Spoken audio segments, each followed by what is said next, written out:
ये कहानी फ्यूचर यानी आने वाली वक्त काफी आगे की टाइम की कहानी है 2135 की, जब जमीन पर सारे रिसोर्सेज यानी जिंदगी गुजारने के सारे जरिए खत्म हो गए हैं। इसीलिए साइंटिस्ट ने इंसानों की जिंदगी के लिए इस दुनिया से बाहर एक जगह खोज ली है, मगर वहाँ कुछ रोबोट्स है जो ये नहीं चाहते कि इंसान यहाँ आकर जिंदगी गुजारे। इसीलिए इंसानों और उन रोबोट्स के बीच जंग छिड़ गई। तो अब इंसान भी उन रोबोट से लड़ने के लिए फाइटर रोबोट्स बनाते हैं जो लड़ने में काफी तेज माहिर थे। मगर इसके बाद क्या होगा ये हम इस कहानी में जानेंगे। तो फिल्म की शुरुआत में हम बहुत सारे रोबोट्स को एक जगह पर पड़ा हुआ देखते हैं। उन्हें देखने से लग रहा था कि जरूर यहाँ कोई खतरनाक लड़ाई हुई है। इन्हीं रोबोट्स के बीच हम जंगी को देखते हैं, जो कहानी की मेन कैरेक्टर है, जो बेहोश पड़ी थी। जब उसकी आंखें खुलती है तो वो देखती है कि कुछ रोबोट्स उसे मारने के लिए आ रहे हैं। तो वो उठती है और जल्दी से अपनी गन भी उठाकर उनसे लड़ने लगती है। वो एक एक करके बड़ी आसानी से सबको मारती जाती है। अब तभी यहाँ एक काफी बड़ा और खतरनाक रोबोट आ जाता है, जो देखने में डॉग जैसा लग रहा था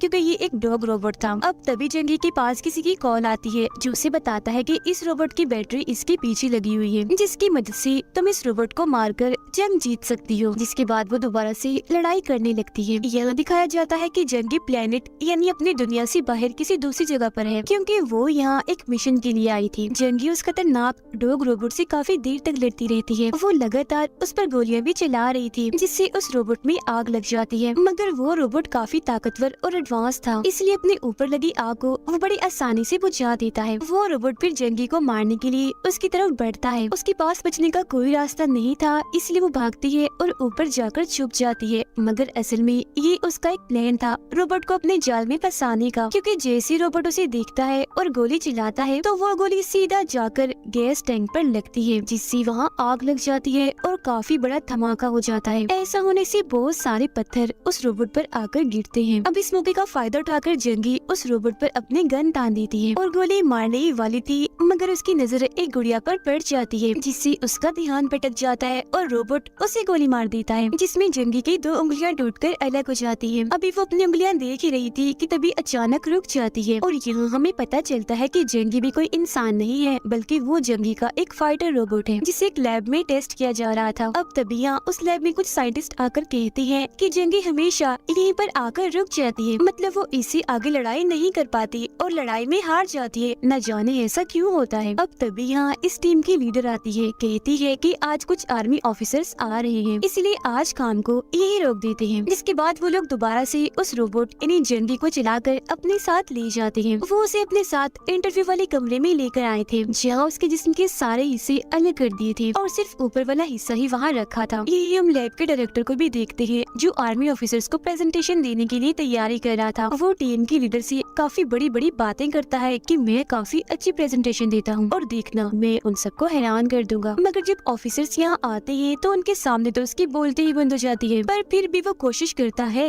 अच्छी प्रेजेंटेशन देने की, जिसमें वो कहता है कि इस साल 2135 में जमीन पर जिंदगी गुजारने के सारे जरिए खत्म हो गए हैं, तो इसलिए यहाँ पर जिंदगी गुजारना नामुमकिन है। तो इन हालात को देखते हुए साइंटिस्ट ने इंसानों के रहने के लिए जमीन से बाहर आसमान में जगह बनाई थी, पर वहाँ पर कुछ रोबोट्स थे जो वहीं पर रहते थे। वो बगावत पर उतर आए, क्योंकि वो नहीं चाहते थे कि इंसान यहाँ पर आकर रहे और यहाँ के रिसोर्सेज को खत्म कर दे। तो इस वजह से इंसानों और रोबोट्स के बीच एक वार छिड़ गई, यानी एक खतरनाक जंग, और इस जंग का नाम है एड्रियन वॉर। अब उन रोबोट से लड़ने के लिए ये लैब फाइटर रोबोट बनाने में लग गई। अब यहाँ ये भी बताया जाता है कि ये जंग अब से नहीं बल्कि कई साल पहले से छिड़ी हुई है, और इस एड्रियन वॉर में कोरिया की तरफ से जंगी एक काफी अच्छी फाइटर थी। वो बहुत बहादुर थी, उसने कई सारी लड़ाइयाँ भी जीती थी, मगर एक लड़ाई में वो काफी जख्मी हो गई थी, इतनी के कोमा में चली जाती है। जिसके बाद अब लैब ने उसके दिमाग का सारा डेटा निकाल कर बिल्कुल उसके जैसा ही एक फाइटर रोबोट बनाया, जिसे हमने शुरुआत में देख ही लिया है, और इस प्रोजेक्ट का नाम जंगी प्रोजेक्ट ही रखा गया। अब तभी आर्मी ऑफिसर ने बताती है कि अगर जंगी अपना आखिरी मिशन पूरा कर लेती, मतलब कि कोमा में जाने से पहले ही वाला, तो ये एड्रियन वॉर कई साल पहले ही खत्म हो जाती। मगर क्योंकि वार खत्म नहीं हुई, तो तब से आज तक वो ऐसे ही चली आ रही है। आगे वो ये भी कहती है कि जंगी रोबोट से लड़ाई अभी कैसे कर सकती है, क्योंकि वो तो अपने टेस्ट से ही बाहर नहीं आ पा रही है। असल में उसका टेस्ट कुछ यूँ था कि उसे प्रैक्टिस करवाने के लिए सारा माहौल वैसा ही बनाकर दिया जाता है जैसा एक जंग में होता है, मगर वो उसे भी पास नहीं कर पाती।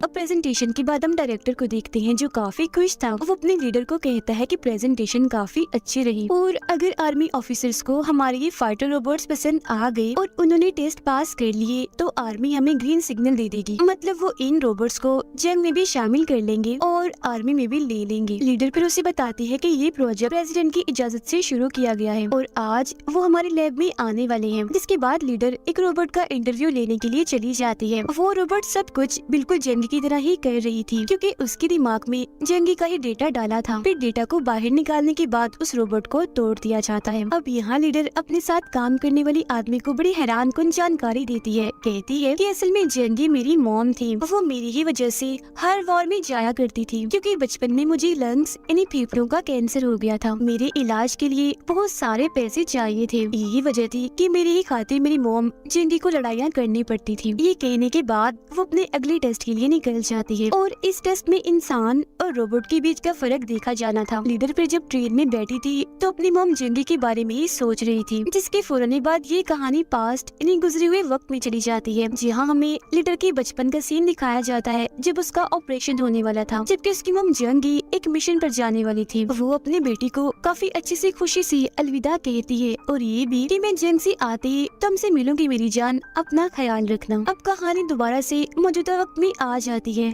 जहाँ लीडर डॉक्टर के पास गई थी। डॉक्टर उसे बताता है कि हमने बचपन में तुम्हारे लंग्स का ऑपरेशन तो कर दिया था मगर उसके बावजूद भी तुम्हारा कैंसर बढ़ता ही जा रहा है। मुझे दुख के साथ कहना पड़ रहा है कि तुम मरने वाली हो, तुम्हारे पास बस 2 महीने का वक्त है। तो मैं तुम्हें मशवरा दूंगा कि तुम अपने दिमाग का डेटा किसी दूसरे जिस्म में डलवा लो। जिसके बाद डॉक्टर उसे ऐसा करने की 3 ऑप्शन देता है। पहला ये कि उसे इंसानों के सारे राइट्स हकूक मिलेंगे, दूसरा कि उसे सारे हकूक तो मिलेंगे मगर कुछ काम ऐसे हैं जो उसे नहीं करने और वो है शादी करना, घूमना फिरना वगैरह, और तीसरा बिल्कुल फ्री आजाद है, मतलब वो इस ऑप्शन को लेकर अपना डेटा किसी कंपनी को भी दे सकती है मगर इसमें उसे इंसान नहीं समझा जाएगा। उसके डेटा को इस्तेमाल करने में कोई पाबंदी नहीं लगाई जाएगी, गवर्नमेंट भी इस डेटा को इस्तेमाल कर सकती है, बदले में ऐसे इंसान को पैसे भी दिए जाएंगे। अब जब लीडर वहाँ से चली जाती है तो हमें पता चलता है कि वो डॉक्टर भी खुद एक रोबोट ही है। जिसके बाद कहानी एक बार फिर पास्ट में चली जाती है जहाँ ये लैब वाले जंगी की मोम इन्हीं लीडर की नानी को एक एग्रीमेंट के बारे में बताते हैं। कहते हैं कि आप इस एग्रीमेंट पर साइन कर दीजिए। एग्रीमेंट में था कि हम जंगी के दिमाग के डेटा को इस्तेमाल करके एक ऐसी चीज, ऐसे रोबोट बनाएंगे जो बहुत ही ताकतवर होगा, जिसके बाद वो एड्रियन जंग में इतना लड़ेगा कि खुद को साबित कर देगा और ये वॉर भी खत्म हो जाएगी। साथ ये लोग जंगी की बेटी यानी उस लीडर की पढ़ाई के लिए खर्चा भी उठाएंगे। जो सुनकर जंगी की मोम यानी लीडर की नानी इस एग्रीमेंट पर साइन कर देती है। इसके बाद दोबारा से कहानी मौजूदा वक्त में आ जाती है जहाँ एक बार फिर जंगी के रोबोट पर टेस्टिंग चल रही थी। यहाँ डायरेक्टर जंगी के पैर पर गोली मारने का कहती है क्योंकि वो दरअसल उसके दिमाग से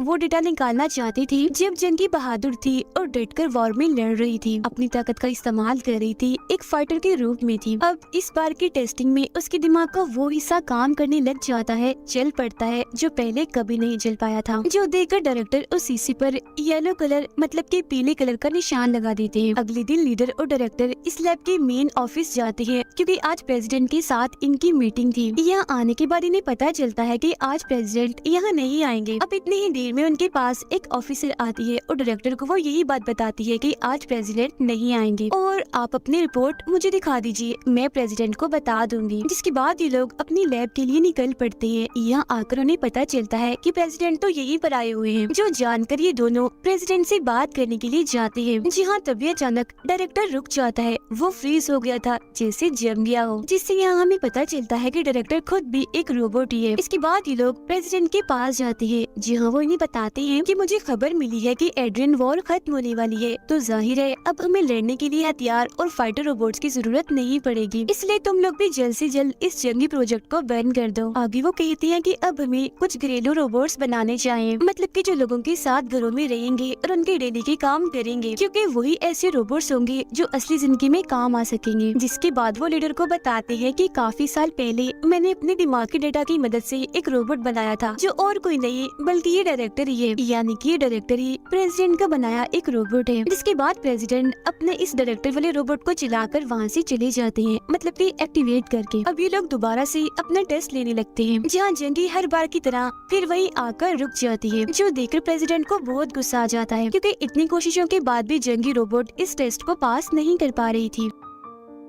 फिर ये लोग जंगी रोबोट को इंटरव्यू वाले कमरे में ले जाते हैं, जहां आकर डायरेक्टर जंगी का एक हाथ काटने को कहता है, क्योंकि वो ये चेक करना चाहता था कि उसके दिमाग का वो येलो वाला हिस्सा काम कर रहा है या नहीं। जिसके बाद वो अंदर जाकर उसकी टांग पर बहुत सारी गोलियां मार देता है और इस जंगी रोबोट को दोबारा से एक्टिवेट करने को कहता है, मतलब कि चलाने को। पर क्योंकि इस रोबोट का सारा कंट्रोल लीडर के पास था, तो वो उसे एक्टिवेट नहीं करती, जो देखकर डायरेक्टर को बहुत गुस्सा आता है। वो लीडर पर अपनी गन तान कर धमकाने लगता है। वो उसे जबरदस्ती उसे एक्टिवेट करने का कहता है, मगर अभी इतनी ही देर में यहाँ एक ऑफिसर आकर बताती है कि तुम्हें प्रेसिडेंट ने अपने मेन ऑफिस में बुलाया है, इसलिए वो यहाँ से चला जाता है। उसके जाने के बाद लीडर अपने साथियों को कहती है कि हमें जल्द से जल्द इस प्रोजेक्ट को बंद करना होगा, जिसके बाद आप लोग इसका सारा डेटा मुझे लाकर दे दीजिएगा। कुछ देर के बाद जब वो डेटा लेने जाती है, तो ये देखकर काफी चौंक जाती है कि जंगी का एक और नया रोबोट बन गया है, जो बहुत ही गंदा है। जो देखकर लीडर को इतना गुस्सा आ गया था कि वो इस रोबोट को बनाने वाले आदमी पर हमला करके उसे मारने लगती है। तो वो आदमी बताता है कि ये रोबोट फ्री है, मतलब कि हम इसे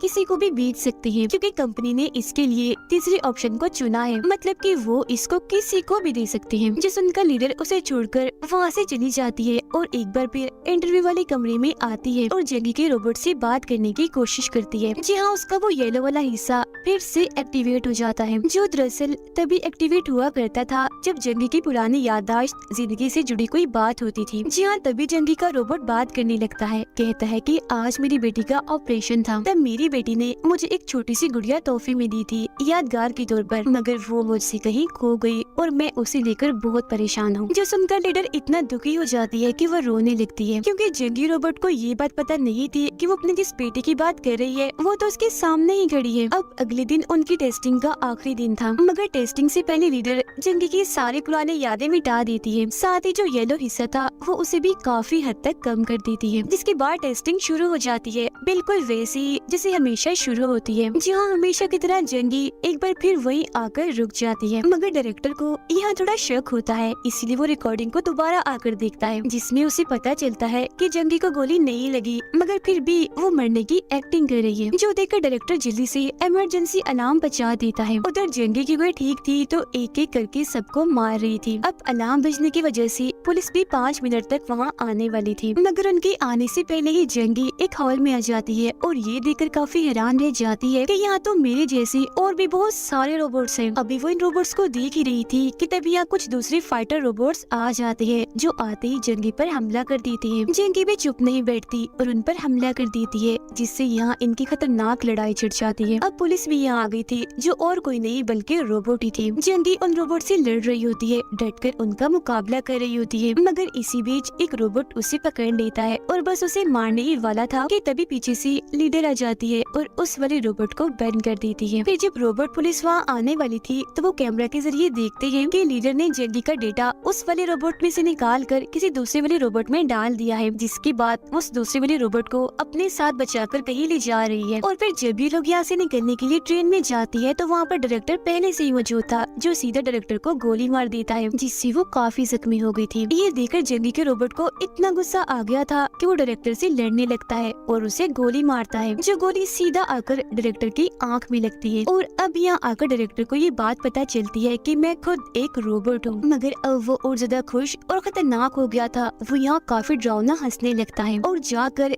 जंगी के रोबोट पर हमला कर देता है और अब यहाँ उन दोनों के बीच खतरनाक लड़ाई होने लगती है। इसी बीच फिर रोबोट पुलिस भी यहाँ आ जाती है, जहाँ जंगी अकेली ही उनसे लड़ती है और डट कर उनका मुकाबला करती है। इस लड़ाई में ट्रेन का एक हिस्सा खराब हो जाता है, जिस जगह से ट्रेन अलग अलग हो जाती है, जो उसे डायरेक्टर और जंगी नीचे गिरने लगते हैं। मगर बिल्कुल ठीक वक्त पर लीडर जंगी को ऊपर खींच लेती है और डायरेक्टर नीचे गिर जाता है, जिसके बाद लीडर जंगी से कहती है कि बाकी लोग यहाँ पर कभी भी आते होंगे जो तुम्हें दोबारा पकड़ लेंगे, इसलिए तुम्हें यहाँ से जाना होगा और अब से तुम अपनी जिंदगी आजाद अपने हिसाब से जियो। जिसके बाद दोनों माँ बेटी आखिरी बार गले मिलकर एक दूसरे को अलविदा कहते हैं और जंगी यहाँ से भाग जाती है। वो पूरी तरह से आजाद थी, बार बार उस टेस्टिंग से भी, लैब से भी और एग्रीमेंट से भी। वो ऐसी आजाद और सुकून जिंदगी पाकर बहुत खुश थी। और इसी के साथ ये फिल्म इधर ही खत्म हो जाती है।